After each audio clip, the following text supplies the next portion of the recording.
Hello, everyone. Tico Casamayor here with my co-host, Irvans Augustin. Be here. Strive305 podcast, our Miami-Dade County initiative by Mayor Levin Cava and Manny Sid.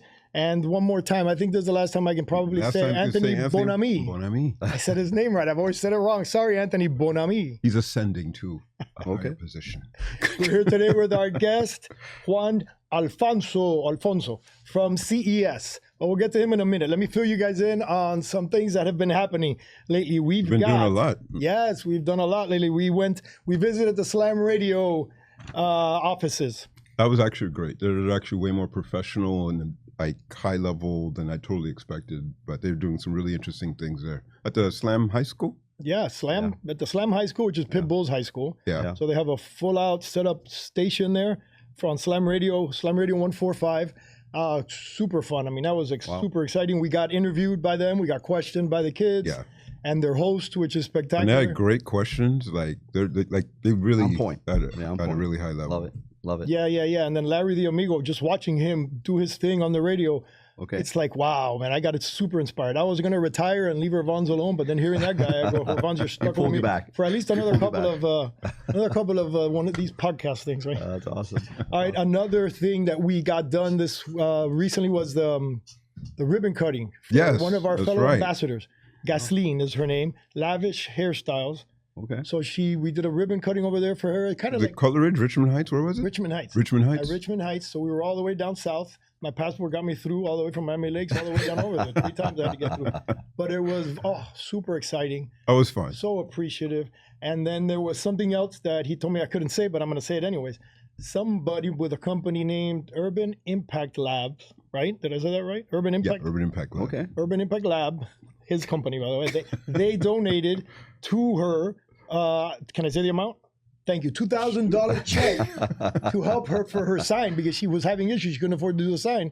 So they donated $2,000 from him and then made me look like a tremendous ass because I didn't take anything. I didn't know. So I was there I didn't even have a checkbook to write but whatever. But it was spectacular. Save the day. Very cool. It was such a great time. It was a team effort, part of the Strive305 ambassadors. Which is what this is all about. The Strive305 initiative is all about that. It's the only reason I'm involved because there's nothing more exciting, and I'll tell you out there's nothing better feeling than when one of those businesses come to you and they've told you months later, years later, they've succeeded, that they're living their dream, and it's because of they gave you the credit, but it's not because it's because of us and what we're doing with this. And it's a little thing like you're just trying to help them. I used to do it by myself, one by one. Now we're going. I mean, we're countywide. Yeah. And thanks to Slam Radio, we're going national. They got 35 million listeners. They're going to start airing all these podcasts on Slam Radio 145. I'll let you know the time as soon as I know, but Slam Radio 145.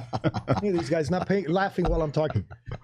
Okay, so we did that. Another crazy thing that we're doing, you're going to love this. You may want to even do it. So Mega TV and in combination with their radio station, Radio Ritmo in this case, are doing activations.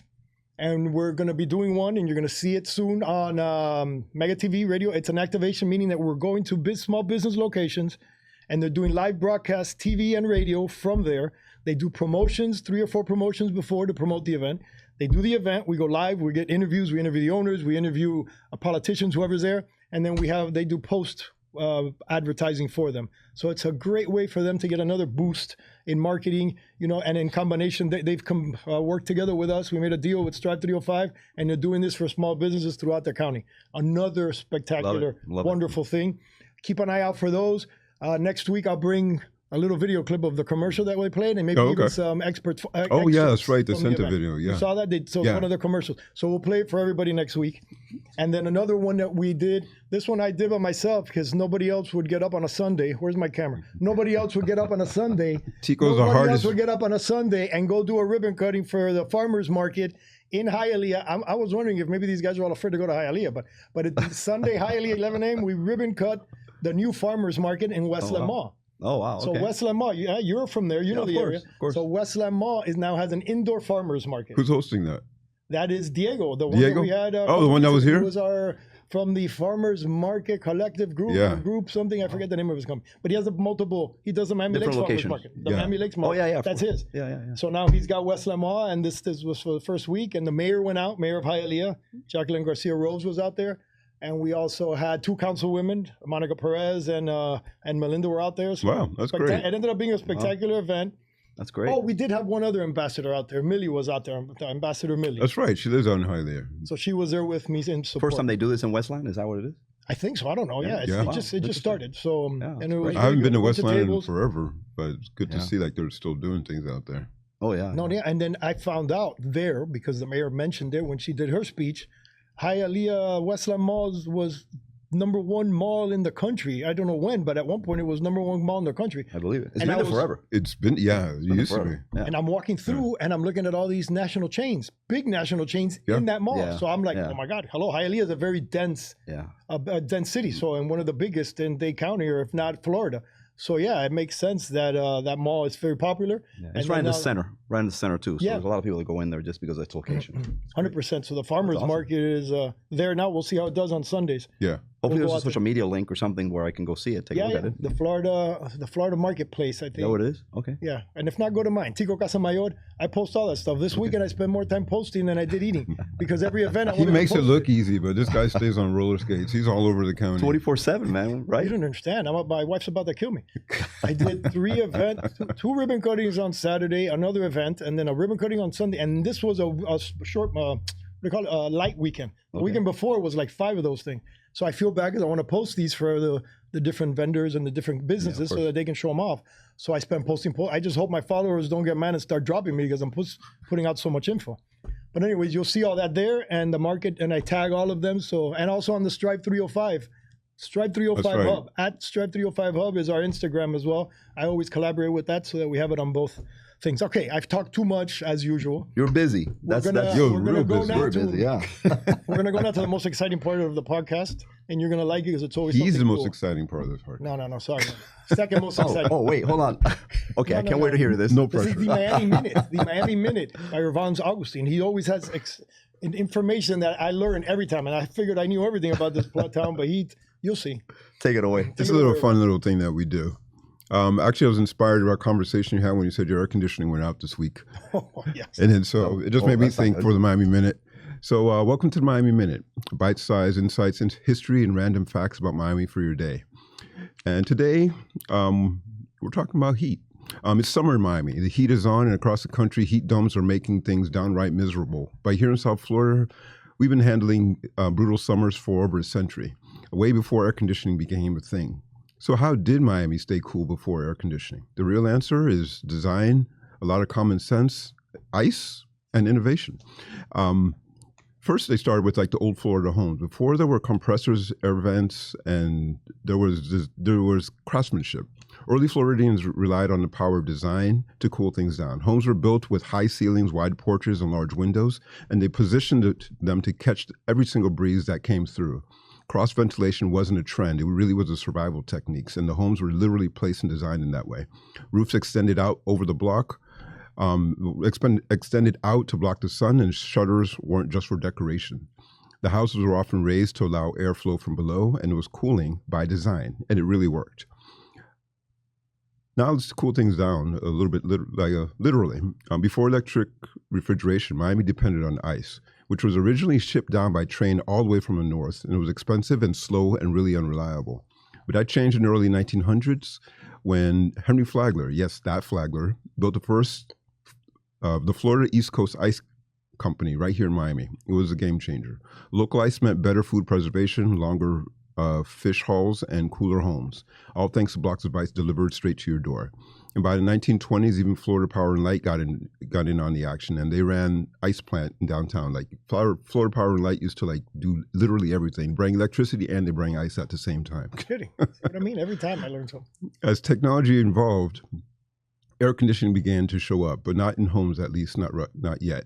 And according to local lore, the Alcazar Theater, which was once stood on the Miami River, was the first building in Miami to install air conditioning. I put air quotes. Way back in 1908, the method that was used for this air conditioning, the theater used to drill holes in the floor, and under each seat in the theater, and every afternoon they put 1,000 pounds of ice underneath the building and had electric fans blowing air, and that was forced the air up through the holes and cooled the building down. In the 1920s and 1930s, Miami theaters, hotels, and department stores became the first public places to offer real air conditioning. and the theaters were advertised as cool relief as part of the movie-going experience. You didn't just go for the movie or the films, like you actually went there to cool off. Right. Of course, none of this would have happened without the visionary, which actually was right here in Florida. Back in the 1850s, Dr. John Gorey, a physician in Apalachicola, invented a mechanical refrigeration system that would blow air over ice. He initially used to cool hospital rooms for fever patients, particularly those suffering from yellow fever. His idea, cool air, would help save lives. People said he was crazy at the time, but now he's actually in the Florida's Inventors Hall of Fame, and his invention became the blueprint for what came next, which was air conditioning. So when did air conditioning finally reach Miami homes? Not until the 1950s, but when it did, everything changed. Suddenly, sealed homes with flat roofs became the norm. Porches became optional. Florida population exploded. Before air conditioning, South Florida was mostly pretty rural, but with air-conditioned homes came a real estate boom, tourism, and economic transformation. At first, 1 year after their invention, the air conditioners were available for purchase to the tune of $10,000 to $50,000, which was kind of expensive for pretty much anybody in the U.S. In 1953 alone, over a million residential AC units were sold in the U.S. But by the 1970s, central air became standard, and Miami homes entered the cool, climate-controlled era we live in today. This picture you got up here, this is before laser hair removal? I thought that was you personally. No. It's funny enough, we'd be doing that event at the laser hair removal place, so this would be a great candidate. I had to say it. I'm great sorry. Segue. No. Because you had the picture there. Sorry. Keep going. Sorry. No, it's fine. So by 1955, fewer than 2% of the nation's residences had air conditioning. By the 1980s, over half of the country were fully air conditioned and had central air. So there you have it. From breezy porches and blocks of ice to custom plants and central AC, Miami's been finding ways to beat the heat for over a century. So next time you step into that cool AC, just remember it wasn't always this easy. And that's your Miami Minute. We love hearing from you and hearing your thoughts. If you have a topic you want us to cover, let us know. We're always up to hear from you. Until next time, stay cool, stay curious, and we'll see you next time. Very nice. Love the Very topic. nice. Yeah, I told you, it was really good. Love it. Yeah. You mentioned that his air conditioning had one out at his house, and then I was trying to figure out what we're going to cover. Yeah, okay. but I didn't lie. I got home, it wasn't working well. I went crazy. Called my guy. He went out immediately and then fixed it. But then it broke down again. But then he came out the next morning and then fixed it right. It's incredible. I'm addicted. I almost slept in the car with the AC on, but then they told me that's not good to do in a garage. No, I didn't. Probably not. But yeah, it's crazy. I realized I have my addiction to air conditioning and telephone. It's hard to be away from your cell phone. Can be away from them. Not telephone, cell phone. But yeah, it's like, but whatever. Got to get better at that. Okay, here we go. Now it's your turn, young man. Are you ready? Ready to go. He gets all the really good questions. Ready. Yeah. Ready to go. I'm not wearing my funny shirt today because I saw him all dressed up. You felt pressure. Yeah. It's still fine. Still okay. Okay, so owner of CES. What does CES stand for? President CEO. Yes. President CEO. Sorry. Okay. What does CES stand for? CES stands for Civil, Environment, and Structural. So 3 of the core services. When the company was started back in 2001, those were the 3 services that were started. We've grown since, and we do a ton more than just that, but that's really what it is. Just basically the service that we started to do. Excellent. There's going to be some questions, and eventually he's going to tell us a couple of things because I consider him not only a small business, part of the Strive305, but also a resource for small businesses and actually a resource for individuals looking for work. So those things he'll all share. I'll let Irvans and you guys take over because I'm not allowed to do hard-hitting questions. Sometimes I go crazy. Plus he has the, what was I told? Jason Derulo voice. Is that the correct guy I was told to use? I have no idea. Yeah, the sexy Jason Derulo voice. The other day I said on Slam Radio, that's why the only embarrassing moment on Slam Radio was when I said he has Lou Rawls' voice, and the guy looks at me, bro, you're aging yourself. Nobody knows who that is. Who's Lou Rawls? You got a Jason Derulo, is it? Jason Derulo? So that's his new singer. Sexy voice. So go ahead, do your thing. Take it away. But get those 3 points across because they're very important. I'm just asking questions to him. Yeah. And I was actually, you said 2001? 2001, yeah. 2001. What inspired you to start your own business? So in 2001, the founder and CEO, Rudy Ortiz, just like a lot of us do, worked for a fairly large company. And you get a little stagnant, right? You get stagnant because, just become a number. And then you wonder, can I do this myself, right? So he starts the company, one-man show, like a lot of us, right? Start just as one person trying to get through with the experience that you gain, through these larger companies or these other entities. And you take it from there, and you never look back. You never fear anything. You just have that vision and belief that you can go ahead and grow something to where it is today. And I became president and COO about 3 years ago, just a little under 3 years ago. I also came from some of the larger companies and took some of those things that I learned. You were always in civil engineering? Yeah, program management, construction management, engineering, architecture. That's been my field since I graduated. I won't say when, because then the suit will just look a little different, right?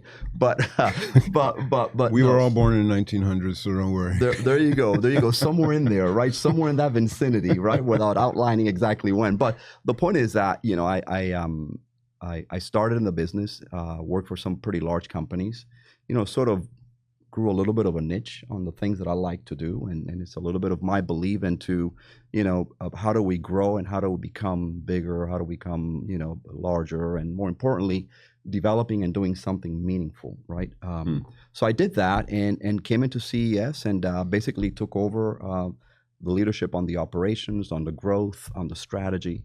And really haven't looked back since. We're growing tremendously, but I think the point is that we've grown, but we've grown in a steady pace, doing the things that you must do, maintaining principles, maintaining things that are needed in order for you to get to where you want to go. And we're here today doing tremendous amount of work in Miami-Dade County. Obviously, this is where we are. We got an office, maybe 5-10 minutes away from here in Coral Gables, doing a lot of work in Broward County, some of the other counties throughout the state, Central Florida as well. We just opened up an office in DC and doing tremendous amount of work there.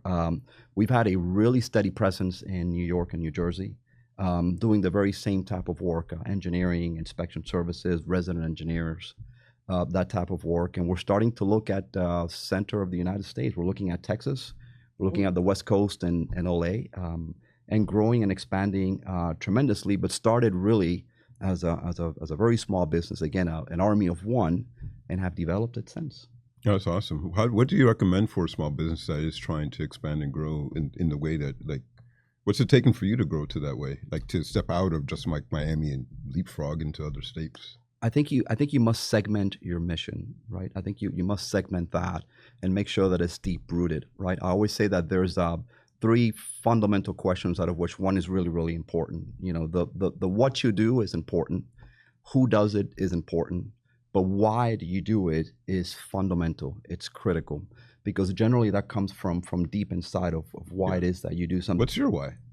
My why is to make a difference, to build good teams, to enhance on the strength of individuals, of human beings, to make them the best possible version of themselves. And the reason why that's important, because when that happens, we succeed, right? There's a thing that says that, high-performing teams, or teams that do really, really well, do something that is critical, right? They can do things together that they would otherwise not be able to do it independently or by themselves. If you're able to do that by gathering each of the individual strengths, you got a tremendous team. And in the business and what we do, if you don't have good teams, you don't have a whole ton. As a small business, how do you build a good team? Like, what do you look for? Well, I think you have sound principles. I think you have sound direction of what it is that you want to do, of what you want people to do. And boy, I'll tell you, as cliche as it sounds, you lead by example, right? So you're the leader of an entity, you're a leader of a company, of an enterprise. You must lead and set the example, set the tone, set the policies, set the things that you want to do that benefit the individuals, right? Benefit the business, and has a purpose. It has a purpose. In our case, a lot of those roads around your house that you see torn, stormwater, water, sewer. Well, that's what we do. We design those systems.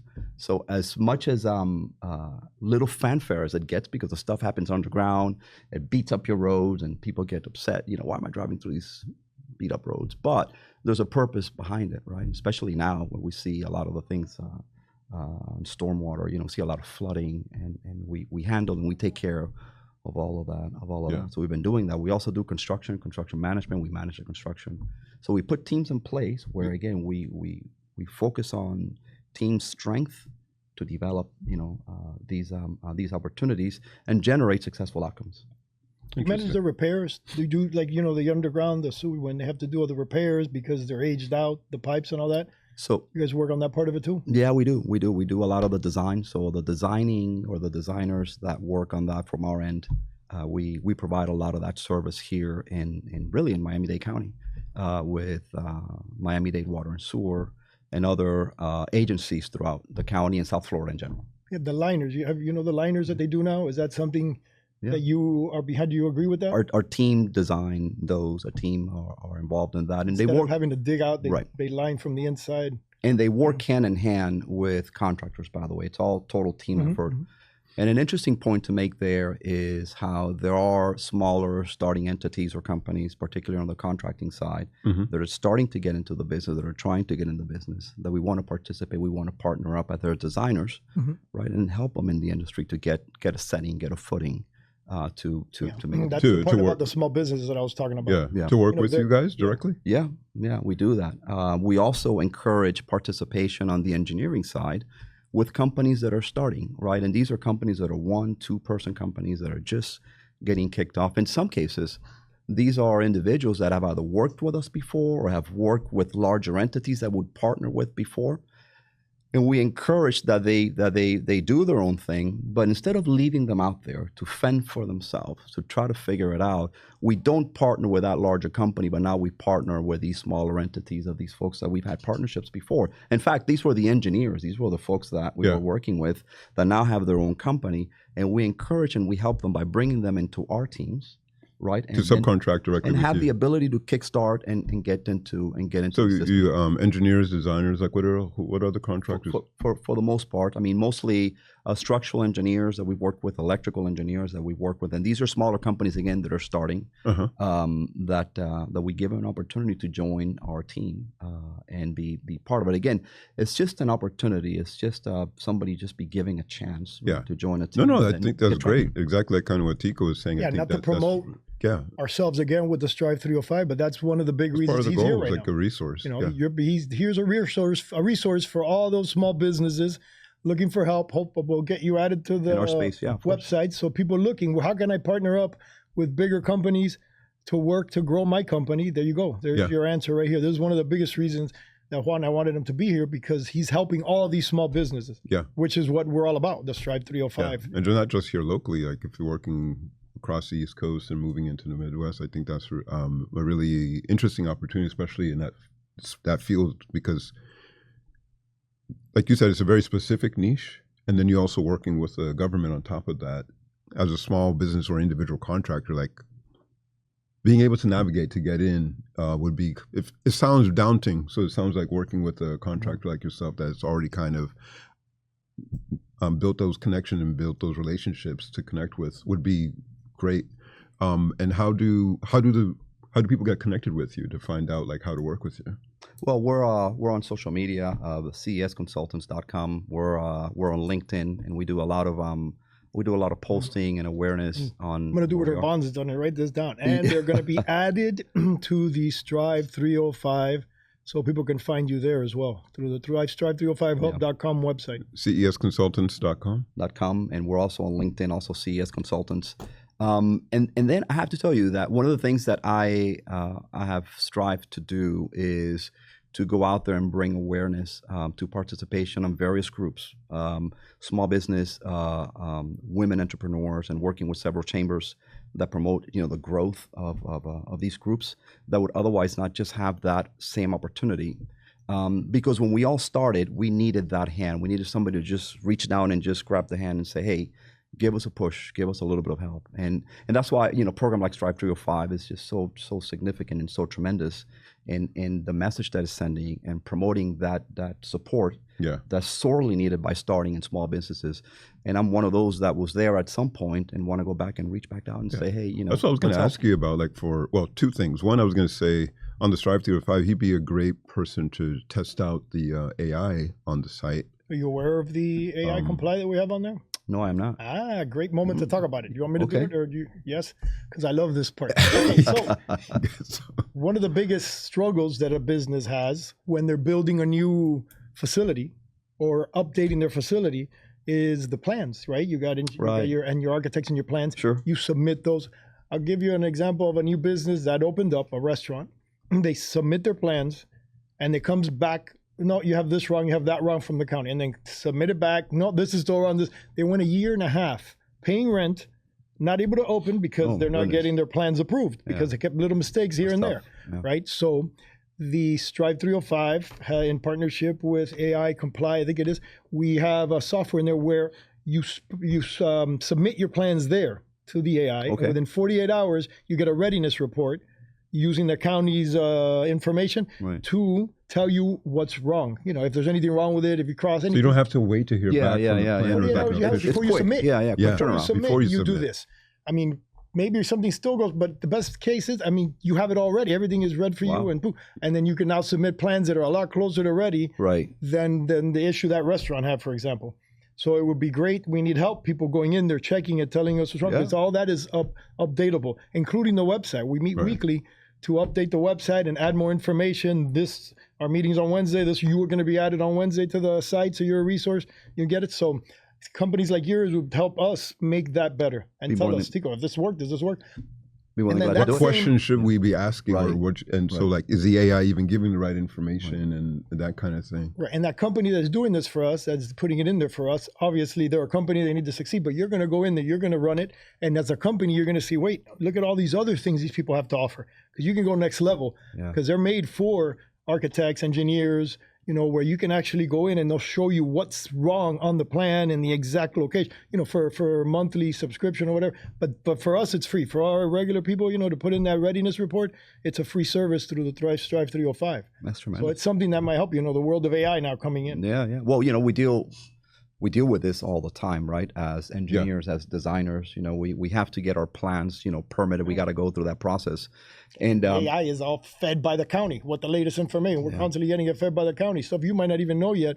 You're going to learn from it. Learn from there on the AI. Well, and I can tell that's you, another resource we have on there. But I mean, for us, is sometimes it's a painful process. I can imagine for those that are not in the industry. So I think it's a great service. Would love to set eyes on it and tell you what I think. And it's on the site already, but if I'll send you the link anyways, we'll do it together. Yeah, we'd love to do it. Absolutely. We're running out of time, so I wanted to, one last thing. You mentioned your growth is also, you're also needing staff, employees. So you're also looking for people that, you know, not just small companies to partner with, but you're hiring and bringing on people. So another source for engineers that are graduating or people looking for a job in that world can reach out to CES as well. Absolutely. Correct? Absolutely. We need project managers. We need junior designers. We need construction managers. We need inspectors.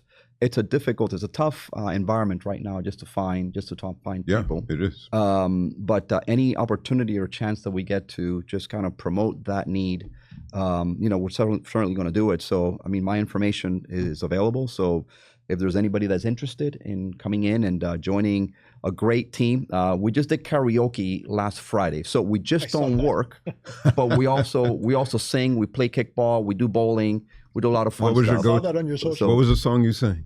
I sang a few, but Living on a Prayer was before one of them. Or after the drink? Did you have that liquid courage, or did you go straight like Tico does? Didn't drink. I love karaoke, so I just go. Okay. I just go. I like that. He doesn't drink coffee, so probably doesn't drink. And I don't drink coffee. Well, you put an ounce of coffee on me, man, I'll be bouncing off these walls. Trust me. But yeah, no, it was a lot of fun. We had the group go out there, enjoy time together, team building, right?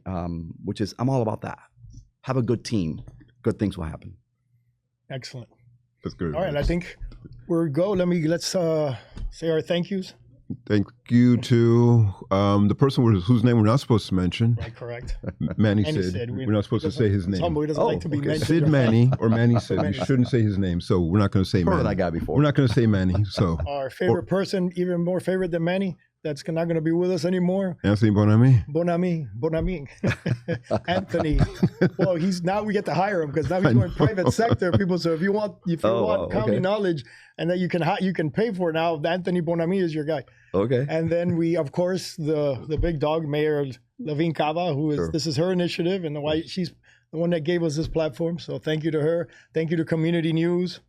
And big thank you to Grant Miller, who finally put me in one of his commercials. I have. That's right. You were in one of his commercials finally. I might even pin it on my Instagram. So if you guys want to go see at Tico Casamayor, you're going to see me on Grant Miller's Grant will make you famous. Yes. You're welcome. Yes, no, I've been asking for years now, and finally he says I'm his twin brother. Now finally we're on air together. And thanks to our Sid had to get on there with us because he likes to take all my juice away from me, but he's on there with us. Somebody has the Slam Radio visit. That's when we. Oh wow, okay. Yeah, so that's very exciting. Thanks to our producer and to Alex, thank you, Alex. Rachel, she got a new gig. Can I say where it's at, Rachel? No, I can't announce that yet. We'll wait till she actually starts working there.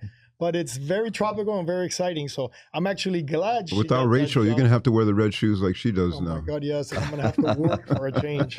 Oh, horrible. I get the feeling I'm going to go intern heavy now. I got to bring a lot of interns now to replace her. She'll need at least 3 of those to replace her. I'll say that'll be a number of interns that you have to bring in. I know. But hopefully she'll train them because I got 2 weeks. We got 2 weeks of her. 2 weeks? So, yeah, we'll get her on air one of these podcast, but we'll do it today so she can get all easy. We just turn that camera. We just turn this camera around and she's right there. You could do that, but no, not today. We'll save it for next week. All right. Well, thank you, everyone. Thank you for watching Strive305. Look for us on XM Radio soon. I'll let you guys know the time. Channel 145. Thanks for watching, folks. Thank you, guys.